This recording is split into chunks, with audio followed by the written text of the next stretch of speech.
end of another busy work week, Friday, November 29, and it's 26 days to Christmas. More than 350 Coriverton residents receive house lots, and hinterland residents give coalition government thumbs up.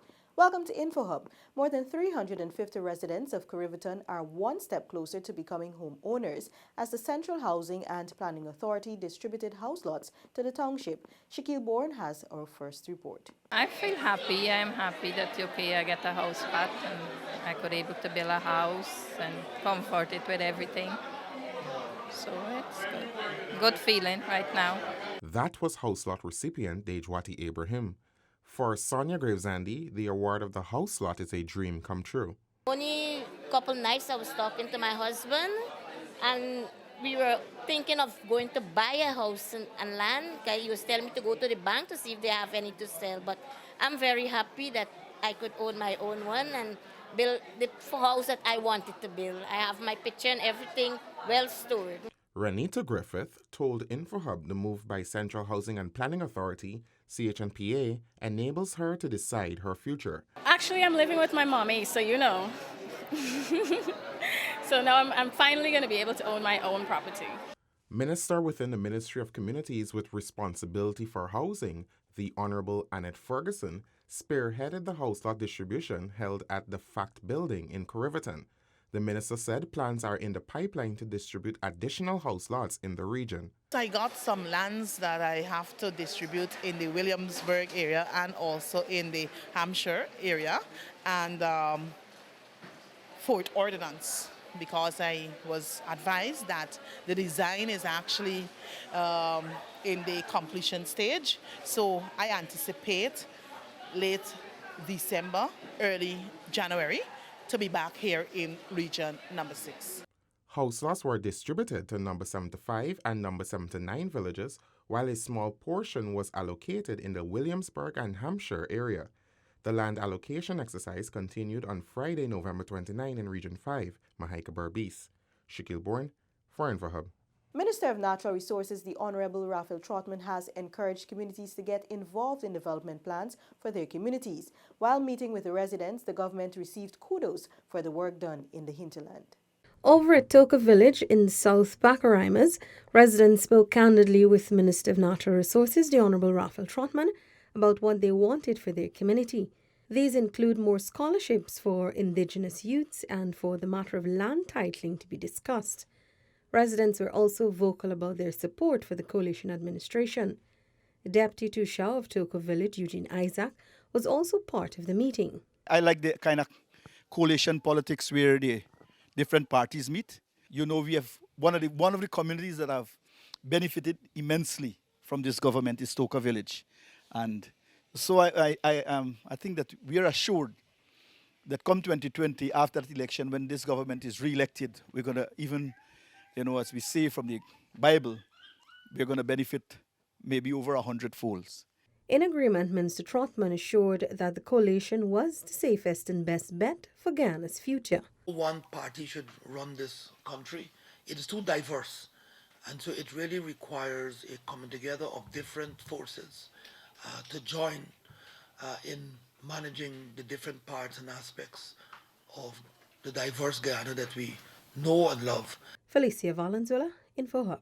The Regional Multiplex and Recreational Park in West Coast Berbice, now under construction, is intended to provide a convenient space for residents of all ages to socialize and engage in physical activity that will foster good personal health and wellness.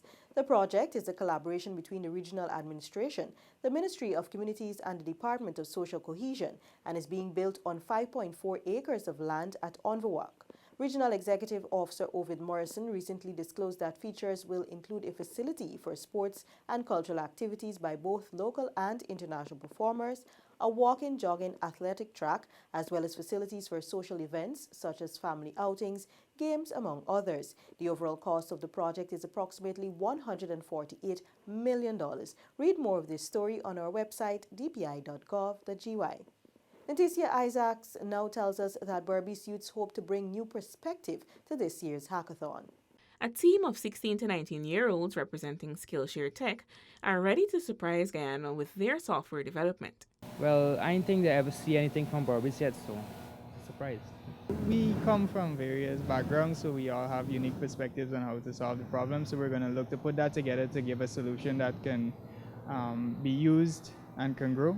This is an inspiration to young people across the country. So show people that it is the people that are young and smart and capable are going to be the ones that can make the difference. The software development battle is aimed at providing digital solutions to real problems. To produce something that is actually useful and will really benefit Guyanese people, because that's the whole aim of the competition, to provide or to create an app that people could actually use. Creating an app for reporting crime is the focus of this year's 48-hour event. In 2017, Farmers App, a project of the Ministry of Public Telecommunications, was developed by Team Innosis, also participating in this year's competition. So this year's competition looks to be very tight. There are some very good teams in this year's competition, some very great people that I would like to see bring forward their solutions, and also us, and for us to win this year's competition. Hackathon 2019 is being hosted with great focus on safety and security, with a special emphasis on domestic violence. They're going to be an integral part. They're not just here to just observe. They're going to be an integral part of building something that could affect Guyana positively. Natisha Isaacs for InfoHub. When the news returns, motorists urge to take responsibility for their actions as Road Safety Week of activities ramps up and annual special school sports to see a big change come 2020. Details after the break. Stay with us.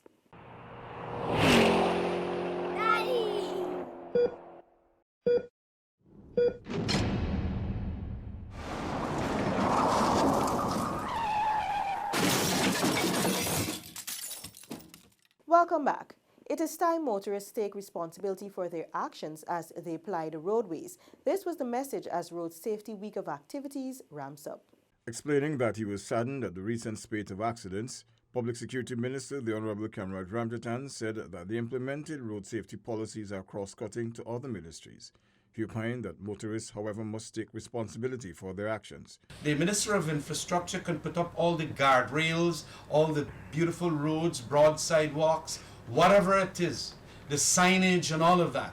But if we still have people out there who are qualified to drive, having passed the exams, but then drive that way that they're going to kill people, cause major damage to our infrastructure, the roads, and private property too, damage up the car beyond repairs and all of that, it goes to show then that the fault, as it were, lies at our individual driving. As a member of the International Road Federation and part of the coalition government's mandate, Minister of Public Infrastructure, the Honorable David Patterson, said that the government has improved roads by making many of them smoother and ensuring that they are properly marked. Persons have seen are taking advantage of the roads that you make, irrespective of the safety features that we've been trying to incorporate.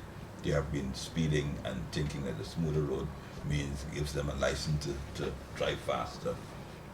So that is a concern, because when we came in, there was also an issue where they said the potholes and those things that cause accidents. So we set about to try and remedy that, and this is now having the exact same effect as the potholes would have, because persons were dodging from potholes and getting into accident. Now that there are less potholes, they're speeding. These views were supported by Traffic Chief Senior Superintendent Lyndon Isles, who noted that accidents don't just happen, they're caused. Some action or lack of action may contribute to an accident. What we would have seen on our roadways, each and every day, you find persons speeding. Speeding to get where, I don't know. But for this year, as Minister would have said, we had over 100 fatal accidents and 103 persons losing their lives. Each accident, each life lost is one too many. The officials were part of a panel discussion on the National Communications Network television program to launch Road Safety Week. It was hosted by Chairman of the National Road Safety Council and Vice Chair of Region 4, or Lambert, and Guyana Road Safety Coordinator, Ramona Durkin. Paul McAdam for InfoHub. This year, the 4th Annual Special School Sports saw an increased participation and support from 11 schools across the country. And with this in mind, Director of Sport Christopher Jones hopes to make this a category at the national level. Not only is that the sports next year is guaranteed that it will happen, is that we will be pushing that as the level of the National Sports Commission to have the special needs sports a part of the school nationals. The same week the school national is being had, the students with a disability will have their competition and participation as well during the same time. Because when we started again 4 years ago, you had a situation in which the students with a disability felt neglected, felt unwanted. The sport director said those who have participated since the launch of the initiative have not only grown but engaged with each other better. The special school sport was on Friday held at the Lenora Track and Field Center and not the gymnasium as scheduled. The young athletes who enjoyed themselves to the fullest spoke with InfoHub. I'm feeling so amazing, and right now I'm still panting for breath. But to be honest, I didn't know that I would have won because I see everybody gonna leave me. So wow, the victory is them. I always want to participate in stuff like these. I'm glad I come out and run and enjoy myself. Where's your corner?